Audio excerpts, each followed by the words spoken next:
Happy Friday here, and welcome to another edition of Husker Online Headlines. Sean Callahan, Steve Sipple. Sip, it's a pretty vibrant Friday afternoon here in the lovely Haymarket of Lincoln. It's great to be on here. Yeah, I mean, it was pretty newsy. I mean, spring ball started, and you kind of forget how much goes on in a big program with so much interest, so many new players with a new coaching staff. It's fascinating. So let's get right into it. Headline number. So if you're not familiar with Husker Online Headlines, we go through what we think are the 5 key headlines of the week. And for us, number one, Frank Solich will be making his return visit to Memorial Stadium for the first time since being fired by former athletic director Steve Peterson 20 years ago. And you got to give Trev Alberts credit in this sense. Very persistent, because trust me, and you would know this as much as anybody, people have tried to get Frank Solich back, and he's not wanted to come back, rightfully so. It's been very, very difficult. He came back in 2018 for the Outland Trophy to receive the Tom Osborne Award. In 2012, he was inducted into the Lincoln Southeast Knights Athletic Hall of Fame, but nothing with Nebraska. Well, right, and I don't know. I mean, I don't think I want to say it's been. I think he's over the firing to a large extent. I don't think it's that. I just think it's not his personality, Sean. I know everybody's a little different, right? People are different. Frankson is the type of guy that doesn't want to be the center of attention. And I know Frank pretty well, covered him for a lot of years, and we had a really good relationship. I know him. He just doesn't. He's not the type of guy that wants to be the center of attention. My guess is this will be a rough weekend for him. I mean, some guys like it. They like that sort of adulation, and they like to have the spotlight on him. That's not really Frank. Trev did. You said the critical word, persistence. Yeah, Trev had to be persistent, and that's one of his strengths as an AD. Yeah. Is persistence. Give me some examples. Okay, let's go back to University of Nebraska, Omaha, Baxter Arena, the baseball fields there. I mean, he was persistent to get the money to get those things built. Like, a lot of people are like, why is UNO building this? Well, he got it done. What about Dean Blaze? Turned down UNO multiple times. Mm-hmm. And Dean Blaze, when they hired him, I mean, he was a national championship hockey coach at one point at North Dakota. Yeah. And he got him to come to Omaha to coach hockey. Yeah. After being told no. And then, you fast forward to Nebraska, Matt Rule, and as much as anyone, that was not smooth. I mean, there no. And I know there are some people out there that wanted, it was a done deal. No, it wasn't. I mean, it went down like Thanksgiving was Thursday night. Wednesday night, it was still pretty heated. Right. I mean, Trev himself has described the process that led to the ultimate hiring of Matt Rule as being arduous. It was an arduous, however you pronounce it. It was arduous. It was difficult. He was tested. I mean, there was times, as you know, because we used to talk about, I remember during the process, there was a time where it was done. It wasn't going to happen. I mean, and then they shifted off to talk to Lance Leipold and other candidates. Right. There was a time when it seemed like, one of my sources said it's over. And now I remember telling you, okay, this person said it's over, but I wouldn't say it's over quite yet. They could circle back, and that's what happened. So, yeah, Trev had to be really persistent in that. And you're right. That's Trev. And Trev has talked about that publicly. That is one of his foremost qualities. He's dogged. No. I mean, he's a salesman. He's not going to take no for an answer. That's it. And if I've been around salesmen. I've tried to recruit you a few times in your career. Right. And the good ones don't take no. They don't. I've had to tell them just hang the phone up. Yeah. Good salesmen don't. Sometimes you have to tell them no 10 times. I mean, and I think Trev maybe has learned that, he was in that Omaha business community. There are people that have influenced him over the years. And I wonder if that's part of it. Like, don't take no. And he didn't take no from Frank. And Frank's I'm sure coming Frank back. said no at first. Oh, there's no doubt about it. I mean, no. So yeah, April 22nd, Frank will be back here, and it'll be, I think, good. I think it'll be, we talk about being cathartic, and it'll be a healing thing, I guess. There's young people that don't even know what we're talking about, but it was definitely a rough time in the program in 2003 when Nebraska fired a coach with a 58-19 record that had just beaten Colorado and finished 9-3. Now, some people would listen to that and go, "What are you talking about? How does that even happen?" But it happened. I'll never forget, and we traveled together 20 years ago to the Alamo Bowl in San Antonio, 03. We saw Jeff Smoker at Denny's. Yeah, that's a story for a whole nother show. Yeah, for some reason, Jeff Smoker was at Denny's. I don't know why, but he was. We were on a budget meal. It was late night. We worked late, but Frank called you, and I was with you, and he called you in the hotel room the morning after the game. Yeah, and it was so hard for him to watch that bowl. He didn't watch the bowl game. I mean, they beat Michigan State in that Alamo Bowl. Yeah, he did. You're right. You're jogging my memory right now. He called you. Yeah, and he goes, "Did we win?" Yeah, and you were the first person. I was startled. And you told him, and he goes, "Did they run the play to Fluellen, Isaiah Fluellen, like the play action? Because he was a really big speedster receiver from Germany." Absolutely. And they said, "Yep." And you go, "Good." Yeah, I knew they would run that one. I mean, you have an amazing memory. That's how hard it was for Solich. He didn't watch the game 20 years ago. He couldn't watch that game. Do you know the other random tidbit over that timeline before Ohio? Mm-hmm. Do you remember, like, literally he took the Army job for like a day? I remember vividly. And the press release was like out, and like it was did it get out? I don't know if it got out. It kind of did. It was written. I remember vividly. He really wrestled with that. So what we're talking about is after he was fired in 2003, he had an opportunity to become Army, go right to Army to be the head coach. And he really wrestled with that. And I can't remember I'm sorry, Sean. I can't remember the exact reason you sprung this on me. I can't remember the exact reason he turned it down. But he decided to sit out. He went all around the country the season. Yeah. And he went on a little tour, and saw some things. And, then, eventually was offered the Ohio job for the 2005 season and took that and then had a lot of success at Ohio, turned around the program that hadn't had a winning season in a quarter century, and went to several bowl games, 10+ bowl games, and won a few MAC East titles. Never got the outright title. Never won the MAC title. Had a couple teams that probably should have won the MAC title, but I mean, it's had a great career there. It had a great career. They named, it's now Frank Solich Field in Athens, Ohio, where they play. So tip your cap to Trev for making this happen. Tip your cap to Trev, but tip your cap to Frank. I mean, he had to decide to do it. And Sean, come on, let's be honest here.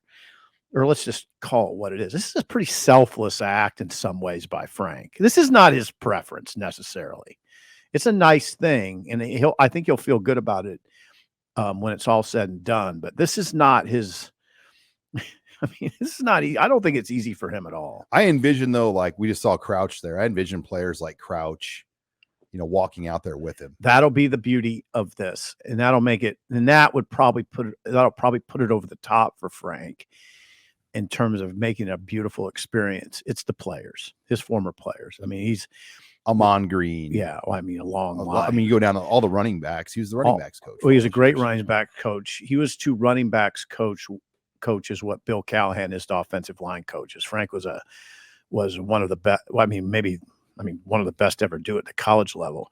But now remember, Sean, for a long time, we would go over to the Hawks Championship Center and they had those banners of the conference champions. And the last one was 1999. They took them down, right? Because the last one was 1999.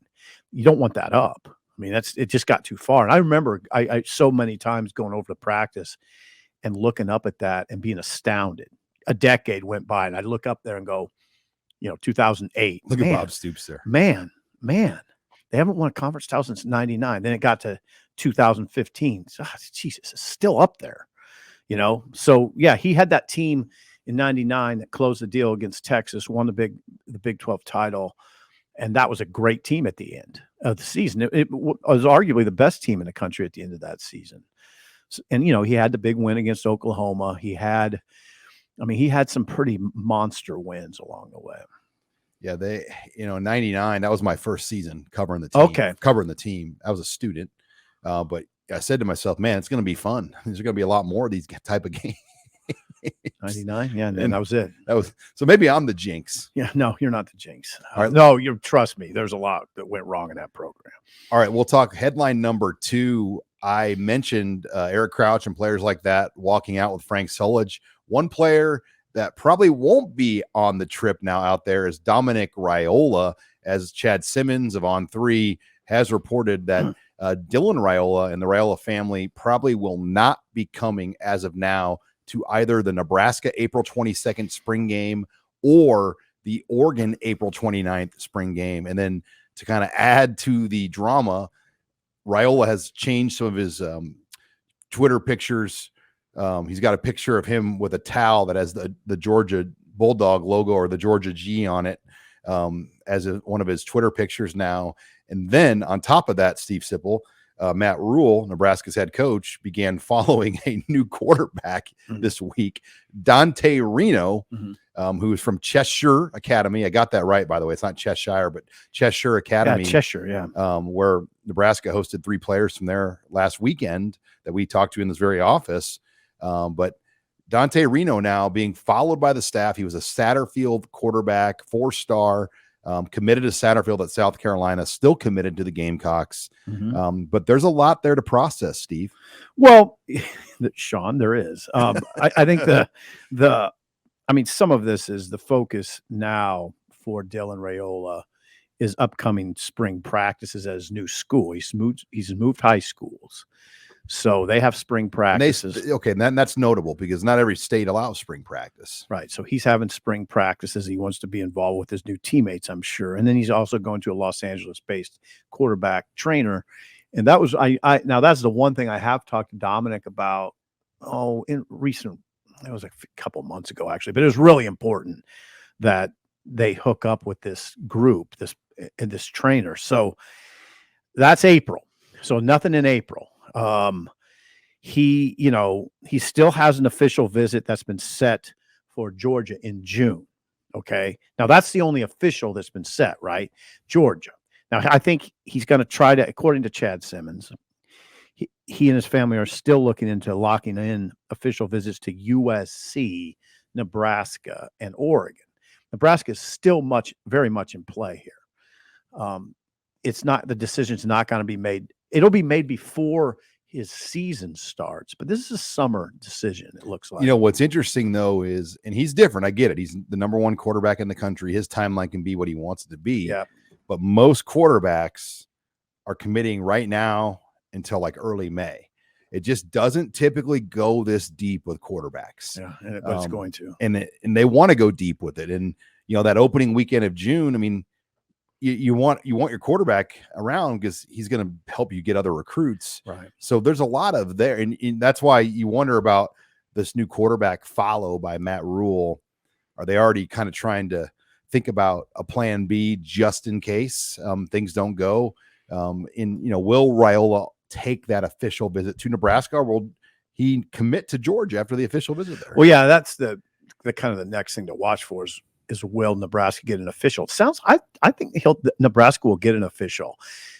Is it a big deal that Dylan's not going to be at the spring game? I'm saying no. He's been here a lot. He's been to Nebraska a lot. In a lot of ways, the basketball game that he attended during the quote dead period.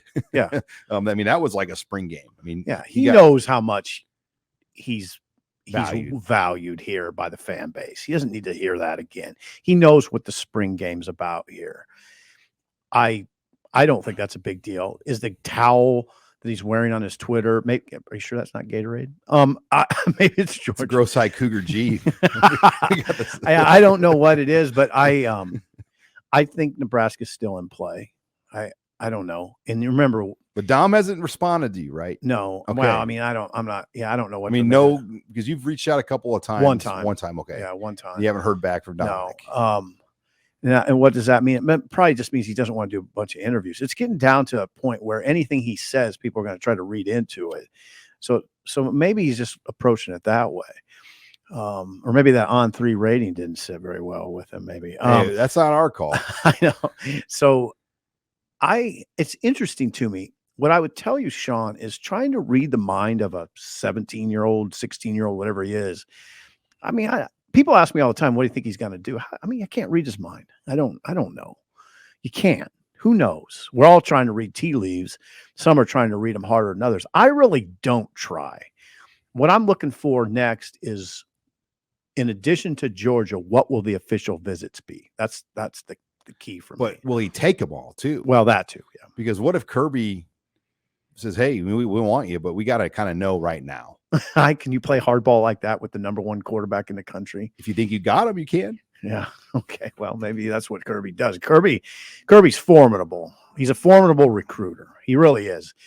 If you've seen him interviewed, you understand why. And then, well, if you've seen their program, you understand why. It's a recruiting machine. So, yeah, I mean, if I were a Nebraska fan, that would make me nervous that Kirby's this intent on landing Dylan Raiola. But again, I'm just going to keep saying it, Sean. I'm going to keep saying Nebraska's in the conversation. And you've seen, some notable, like Steve Wilfong from 24/7, who does a great job covering national recruiting. He put in a crystal ball to Georgia, but he has switched his like multiple. I mean, like that's kind of what's going on. There's been a lot of national pundits that have switched their picks. And it's going to continue. All right, let's go. Headline number 3. You asked yourself the question, what would last recruiting weekend mean for Nebraska? Well, last weekend has already delivered some big news. Headline number 3, the nation's #1 offensive tackle, Brandon Baker, will be making a return visit to Lincoln for the April 22nd red-white spring game. This, my friend, is a very good development for the Huskers. Well, I hope people understand what we're talking about here. Again, the number one offensive tackle in the country, according to On3, and which is an industry, which measures the industry. All the rankings combined. Thank you, Sean. He was clearly taken by his trip to Nebraska 2 weekends ago, last weekend. It was, he liked it here. And I mean, we've met him, and I've thought about this a lot. We met him, and you met him a little more than I did, but I'm not surprised he liked it here. He's pretty low key guy. He's not glitzy, cerebral. He's a prototypical offensive lineman to me mentally, in that he's, like I said, cerebral, pretty laid back, but also he's got that tenacity. So I'm not surprised, I guess, that he liked it here because of his nature. Not glitzy. He's a pretty businesslike young man, wouldn't you say? No doubt. I mean, he's going on a lot more trips, and Chad Simmons detailed that. And there's one on there that's not even on there right now, but he'll be at Michigan April 7th and 8th. He's going to be in Tennessee when a 7-on-7 this weekend. The 7-on-7 team's going out there, so he'll be out there this weekend. Right. Florida State April 11th, Georgia April 13th, Texas April 14th, 15th, and then he will be at Louisville the 21st, and then Nebraska the 22nd. It's a lot. It's a lot of visits. These high-profile guys, it is amazing how many trips they go on in the spring now. I know. Now he's got to dial it back pretty soon. And what he said that's fascinating. Okay, he gets 5 officials, right? So he wants to take 2 this summer, 1 during the season, and then 2 after the season, the football season. Now, if I'm Nebraska, if I read that, where he tells me that he's going to take 2 this summer, 1 during the season, 2 after the season, I want him there during the game. I'd try to say, hey, you want to take a visit? September home game. You want to take a visit during the season? How about come to Lincoln? Come see our game. Come see our game day experience. I think that's how I'd play it if I were Nebraska. The challenge is getting a kid from LA in, it's got to be a night. I mean, because it's hard to travel on a Friday. When you play Friday. Sure. So you've got to there's a lot of things that go into it. Yeah, that's a good point, Sean. It's not a direct flight. I know there is a direct flight. Is there? Santa Ana. But LAX goes to Omaha direct. Okay, well maybe Lincoln Airport, by the way, they didn't add the LA flights, but they've added a lot of new flights at Lincoln this week that are going to be great for travel and recruiting. But I know Brandon contemplated on making April 22nd an official, but I think he wants to wait, which is good news for Nebraska. I think the fact that he wants to come back again is the key. Oh, I think that's absolutely 3 visits to Lincoln. I'd say the chances to get a guy go up immensely. Right. Now, again, back up and zoom out. Like people are saying, why are you guys talking about so much about this Brandon Baker? Well, again, number 1 offensive tackle in the country. This is a game-changing type get if you can do it. High profile high school program. And we're not talking about it. I hope people understand. We're not talking about if we think they don't have a chance. No. We met him. I thought at that point he did. And then comes this news that then subsequently we learn he's going to be here for the spring game. And he said, he's quoted in the On3 article as saying, yeah, I'm considering Nebraska as one of my officials. So, Sean, he's going to whittle his list down to 11 or 10, and then he's going to announce his officials. I think he'll, that now the next thing you look for is Nebraska among that top 10. That's what you look for now. Right now, my guess is, yeah, it will be. Now, then there's another cut you got to get to, which is the 5 officials. We'll see on that. And he might hold his announcement all the way until the All-American Bowl. Yeah. This is a long road. It'll be a long road. You're going to be waiting for a while. Yeah, and he can do that. And I can just tell you this, though. He was moved by the visit. And when Nebraska first began recruiting him, he wasn't even going to consider Nebraska. No, they did a good job, and he liked it here. And he said this. This is what he said, so you just don't think me and Sean are full of it. He told, just as Chad Simmons, he told Chad Simmons, my visit to Nebraska really surprised me in a good way. He said it was kind of a shock to me. He said, I'll be back for the spring game, and they have a chance to get an official visit. The environment around the staff was great. They really gel well together, and Coach Matt Rule is doing something really good down there. Yeah, so the staff, I'd say particularly Rule, has made a good impression so far. All right, headline number 3. Let's get back to Nebraska spring football. Spring football movers and shakers. We're almost halfway through the spring. Saturday will be their 7th of 15 practices, and we'll talk more about practice 7 in our next headline. But let's talk about some guys, Steve, that have had some big springs, that have maybe made some moves. I'll throw one out right away. You get the sense Omar Brown, and I don't think they hide it. The players that they bring up to speak to the media, I do think that's by design. I think Matt Rule and his people probably, say, yeah, these guys can speak. Rule knows who's talking to the media, trust me. And they're not just going to throw somebody that's not having a good spring up there. Right, 100%. So Omar Brown is playing safety and rover. They have that new rover position. So there's a new position over there that we're all sort of trying to get a handle on. 5th defensive back. It's more probably, it's closer to like a linebacker. Like a nickel? Yeah. It's, I don't know. I don't want to act like I know because I haven't seen it Get myself. Your grease board out, Steve. Yeah, I don't got the grease board, but it's the guys that you see there are I think Miles Farmer's playing a little bit there. Omar Brown. A lot of the guys that are playing safety can also play rover. So now Omar Brown, to me, fits it pretty well from the standpoint of, you saw him yesterday. He's a big safety. He's a big dude. I mean, he's the guy who carried Teddy Prohaska on his back, Teddy weighs 310 pounds. In a drill, he carried Teddy. And if you see him, he's a big defensive back, Omar Brown. So I think he definitely belongs in that movers or shakers category. I think Gabe Ervin I'd say Gabe Ervin leads the list. Yeah. The running back. And it's funny, with a new staff, guys that you kind of always knew had some ability, but didn't get an opportunity last year. Omar Brown being one, but Gabe Ervin another. I mean, you think about Gabe Ervin's true freshman year. In 4 games, he played over 100 snaps on offense. All of last year, he was healthy for all 12 games. He only played 57 snaps last year. Yeah, right. I mean, we'll see. I'm not going to hand him anything. I don't think you should. No, I'm not. But it's amazing. He went from being the first true freshman in school history to start an opener to only playing like 57 snaps. Well, it's not amazing when you think about it this way. They brought in Anthony Grant from outside. They brought in a junior college guy who clipped. And then A.J. Allen. And A.J. Allen they recruited. And A.J. Allen was good. Sometimes you get past, And in the games, it wasn't like Gabe Ervin broke out in games. I thought he was a little too aggressive sometimes. I don't think he waited for his, tried too hard. yeah, a little bit. Oh, yeah, just a little too over aggressive running the ball. Didn't wait for things to develop. He's that way. He just wants it so bad. He's that type of guy. He really wants this. And see, that's what Rule is seeing. Gabe Ervin. Now we've met him. We met him last summer.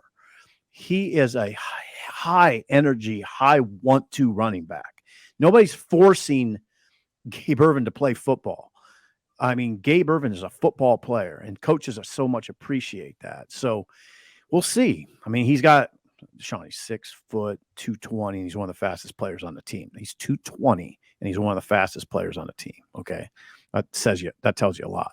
Yeah. Malcolm Hartstog, another guy. Oh, yeah. And we knew he was a good player last year coming in as a freshman and doing what he did, but I think it's kind of been solidified by what this new staff thinks of Malcolm Hartstog. They're moving him around. I mean, he's not just a corner. I don't know if he's playing rover or not, but it sounds like he could be at times. They're moving him to safety at times. They're moving him all around. So that'll be, we've talked about that. We don't need to jump into that too far because we've talked about it, but where will he land? Well, he's going to land in the starting lineup. All right. When Nebraska goes to Minnesota, Malcolm Hartstog will be among the 11 defenders on the field. It's just a question of where. What about MJ Sherman? I mean, his interview, and fascinating interview. I was able to talk to MJ at our recruiting event at St. Michael's, and that night, the crowd that night was moved by MJ, his story, and just the way he presents himself, and he's very wise and mature. He made not the joke, but he's like, I've got a lot of friends that are millionaires now. He again hungry. I'm sure a lot of his appeal is his level of hunger, his appeal to the coaching staff. He wants, he makes no bones about it. He wants to acquire generational wealth, and not necessarily with football, but I think obviously his preference is to do it by being an NFL player. Now he wants to be a great football player, and he's 6'3", 250. Okay, and he can move. Now, again, that's very appealing, right? And he's smart. You can tell he's a smart football guy. The picture's really good. In fact, those guys they brought in, unfortunately, I will say they look a little out of place because they look so good. They look like Chief Borders. Chief Borders is like this. It's like I hate to say it, but they look like SEC players that took a wrong turn to Lincoln, like the racetrack analogy. They look like a thoroughbred that just shows up to the Columbus racetrack. A little bit. Yeah. I mean, not that Nebraska, see, that's the thing. You've got to be careful with that because Nebraska has its share of good looking athletes, but those guys are high end. No. And every coach in the Big Ten West the last few years would say Nebraska getting off the bus was as impressive looking as a team in the West. That's why I don't want to go too far with that. But man, Borders and Sherman are impressive. Now, where will Sherman play? Where will Borders play? What we're starting to learn about this defense is it's hard to predict. Movable parts. Yeah, they move guys now. There's guys moving around in space. Yeah, he might rush up the middle. MJ Sherman, I'm talking about now. He might rush up the middle. They might put him on the edge. It's when people say, "Well, what position?" I don't know. I mean, it's hard to say. Yeah, and I've seen Tony White present kind of some concepts on a scheme, and he said that they'll try to find matchups and weak spots. Yeah, and then they're gonna move guys around in games to attack the weak spots. Yeah. And the 3-3-5 is, what did he say? MJ or whoever said this. Yeah, this really the philosophy of the scheme is attack the football. Yeah, and that's not necessarily groundbreaking. No. But it's see ball, get ball. It's that type of defense. Maybe what you'd say is, well, we can say this. Where Chenander's defense went wrong, and this is not me and you just dreaming this up. You talk to people, I talk to people. Where Eric's defense went awry is he was asking them to do too much. He was. I do a radio show with the guy who succeeded him. The kids were thinking, and you saw it. You could see it during the games. If you look back at the North Dakota game, look at how many times. First half. Yeah, look at how many times the guys just look confused. when they right? gave up those 60-yard, 50-yard runs in the first half to Right. North Dakota. Look at how many times feet weren't set at the snap. What Bush did right away was say, we're going to have our feet set at the snap and our eyes in the right spot. Okay, we're not gonna try to do too much. Eric, and again, this is not just pulling this out of nowhere. I sat with Eric before the spring, and one of the things he said was, we can be complicated because our coaching staff on this side has been together, and we have veteran players, so we can be complicated. I think he got too complicated. Well, and you think about what they lost: Deontay Williams, JoJo Doman. They lost those guys in the back. Markel. They had 4 6-year seniors. Yeah, he lost talent. When you had 4 24-year-olds on a defense, yeah, helps. And then those guys all left. I mean, you saw what JoJo could play, and Ben Stilley. Those guys could play. I mean, Deontay was a good safety. Deontay Williams would have been. I think he would have been an NFL player had he not hurt his knee. Dismuke wasn't going to play in the NFL, but he was a very good college player, and you could rely on him. Dismuke and Williams, you didn't need to coach at late in their careers. They knew what to do. So Deontay Williams initially was going to go to Florida or Georgia, I think, before then he got to Nebraska. But he was a Frank Solich recruit at Ohio way back. Yeah. And Jimmy Burrow told me, the defensive coordinator for Frank Solich, that if he would have went to Ohio, he would have been the best defensive player in the MAC. Wow. That's saying something. I mean, so Deontay was talented. And, that interception he had in the Michigan game, you think about what some of those plays he made. Oh, yeah. They lost that last year. Right. But all right, final headline: Nebraska will hold their first true scrimmage of the spring on Saturday. Hopefully we get a lot of scrimmage reports. The coaches clinic's going on now too, Steve. So you've got hundreds of local high school coaches that will be in attendance at the scrimmage as well on Saturday. And so I'd imagine if something big does happen, there's going to be a lot of reports. We'll have access to Matt Rule as well after the scrimmage. Injury information. There's been some, speculation about some maybe big injuries that have happened, or potential injuries that have happened. I would imagine we'll get some of those updates on Saturday. Yeah, and we'll see what the extent of the scrimmage is, if it'll just be a full live to the ground. Yeah, Matt Rule was sort of, he didn't announce it this week as it'll be a full scale all out scrimmage. The question I have in my mind right now is, are they ready for that? I mean, I think you got to do some. Right. You better. You only get 2 of them or 3 right, of them. Right. You can't just waste the scrimmage day. Right. So how far are they along with the offense? If I were an onlooker, I know my thought would be, I'm not going to expect them to look like Alabama right now. I mean, they're very early in the process. If you're a coach watching, or if you happen to be watching, my expectations would be somewhat limited, just because they're just in the very early stages of putting in their systems. This is a huge undertaking right now. Well, then next week is Easter week, so they're only going to practice twice next week, Tuesday, Thursday. Then they're going to be off all the way until the next Tuesday. Okay. So I would imagine April 15th, which is the Saturday before the spring game, that will be probably their bigger spring scrimmage. Right. This will be kind of like the introductory scrimmage. The 15th will be in the red-white game, but you know what? The red-white game, like, are you going to try to hide a lot of stuff? Like, every coach is a little different about that. By the way, speaking of spring games, did you see Colorado sold their spring game out? Oh boy. Really? Yeah. And Nebraska's at 52,000 tickets sold for the spring game. Yeah. Okay. So just for context, Nebraska 52, Colorado sold out. I was talking to the Illinois writer. Now, Illinois coming off a great season. They're expecting fewer than 2,000 people. It's interesting when you get into these conversations. As far as the scrimmage for Nebraska goes, I mean, one thing you definitely are watching is Jeff Sims, the quarterback. And you're always watching that position. But right away, you want to see what that looks like, right? And if you're Sims, it's really important. You want to get a leg up now. I mean, that would be, that's got to be his mindset. So it matters. It matters. This stuff matters to a large degree for a lot of guys. Colorado, by the way, they're going to cap it at 45,000 because some of their other premium event spaces are already booked for other engagements. So Nebraska is going to have more people than Colorado will at their spring game. Right. So here's the thing about Colorado. They would draw nobody to their previous spring games. No. Like fewer than 2,000 ESPN's people. airing their spring Oh, game. that's wonderful. Chris Fowler is going to call it with Robert Griffin. Remember, keep in mind, last year Colorado was 1-11. Okay, and one of the absolute worst teams in Power 5, and maybe the worst team in Power 5. And they couldn't. It was getting a first down was news at Colorado last year. So I don't know. I don't know what Deion's going to be able to do. This is going to get really interesting as the season nears, because pretty soon you got to line up and beat teams at the line of scrimmage. We'll see what that looks like. It's kind of amazing, though, the impact he's had that nobody else won after him besides Colorado.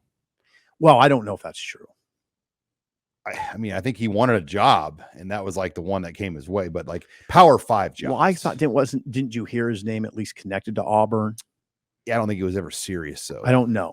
See, I don't know. I don't want to pretend. A lot of ADs, I think, are nervous to kind of, when you usually only get one of these types of hires, you don't want to mess it up. So, well, a lot of people are saying right now that already what he's done at Colorado, he's worth it.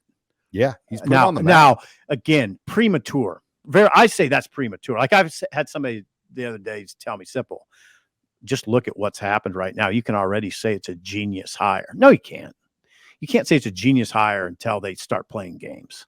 Now, what he's had is an enormous impact. You heard Gage Ginther, for instance, the kid from Fort Collins, a big offensive lineman that Nebraska's recruiting, say, yeah, it dominates the state. Like the headline, the headlines are every day. It dominates discussion in the state. And that now there's a lot of value to that. There'll be a lot of media at their spring game. Oh God, yes. Yeah, national media. Yeah, I mean, that will be like the spot to go for a lot of guys. Yeah, you're right. And then the Nebraska game, the home opener, but they play at TCU the week before Nebraska, and Nebraska's at Minnesota the Thursday night. So lots there to chew on. Oh my God, is it? Yeah, and again, I always say it to you. I wonder if people are going to get tired of us talking about Colorado. All right, I'm not. Okay, we'll see. Well, hey, thanks for joining us again here on another edition of Husker Online Headlines. If you're not a subscriber to Husker Online, check out our website. We've had a huge month. Join the fun. $29.99 right now. Get you access until August 31st. Also, make sure you follow us here on YouTube. We've added 8,000 new YouTube subscribers in the last year alone. Join the many that have joined our channel just over these last 12 months. Or you can download what you're watching right now on our podcast channels, anywhere you can find podcasts. Just type in Husker Online. For Steve Sipple, I'm Sean Callahan.